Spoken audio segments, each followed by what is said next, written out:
So what's up guys, may vacant enclosure ulit tayo dito. Ito, and magkabagsak-bagsak. And dahil may rehouse tayo, Scorpion ulit. I-rehouse natin yung Scorpion is a desert Scorpion ulit actually, kasi maliit na yung enclosure niya. So dito ayusan lang natin to. Hindi niya na ma-rehouse kasi masyado na siyang malaki. I-rehouse natin is yung ating P-Max or Parabutus Maximus, no? Galing din siya sa Africa. So sa Egypt, doon makikita siya doon sa part na yun ng mga deserty area.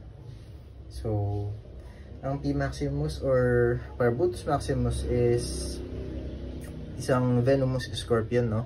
So hindi naman siya definitely potent yung venom niya para sa tao, pero siguro I think pag may allergic reaction ka, lag natin or possible ikamatay mo o may allergic reaction ka, pero hindi naman siya masyadong dangerous para sa tao.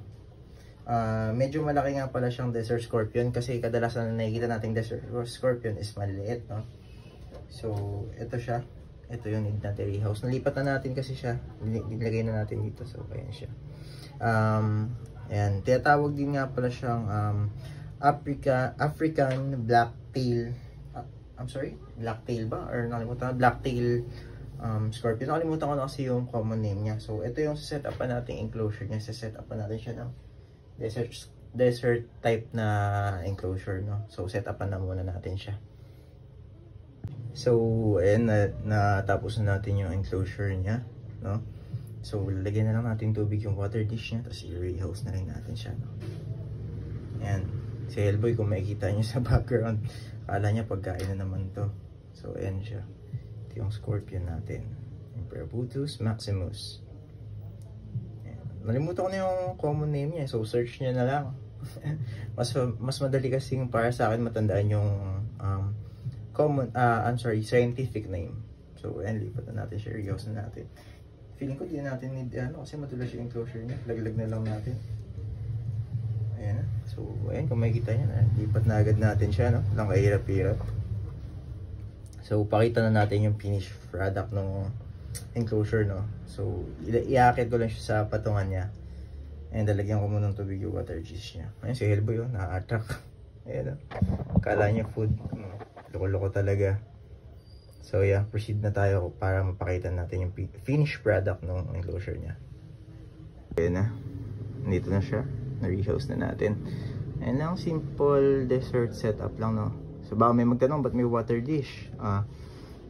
Desert Scorpion naman siya. So semi-arid desert, it means umuulan pa rin dun sa place nila kahit desert dun, no? So need talaga din nila ng water. Ayan, for moisture din, no? Ayan yung hide niya. Ayan, ayan. Simple setup lang. Simple pero rock, diba? So, ayan. Successful rehousing na naman guys, no? I think for this video, hanggang dito na lang muna. Try natin siya pakainin next time. Ayan, pumasok na siya sa kanyang hide. Ayan, pumasok na siya sa kanyang hide. Naghuway na siya, no? So, I think settled na siya. Ayan, ayan lang. Simple setup lang. Tapos next video natin or next video natin, pag makabili tayo ng enclosure ulit, i-rehouse natin yung isa sa pinaka venomous na scorpion natin, no? Yung ating Hottentotta tamalus, no? Ayan siya. So yeah, literal na deadly to. And next natin i-rehouse. So ganito lang guys for today's video, and thanks for watching.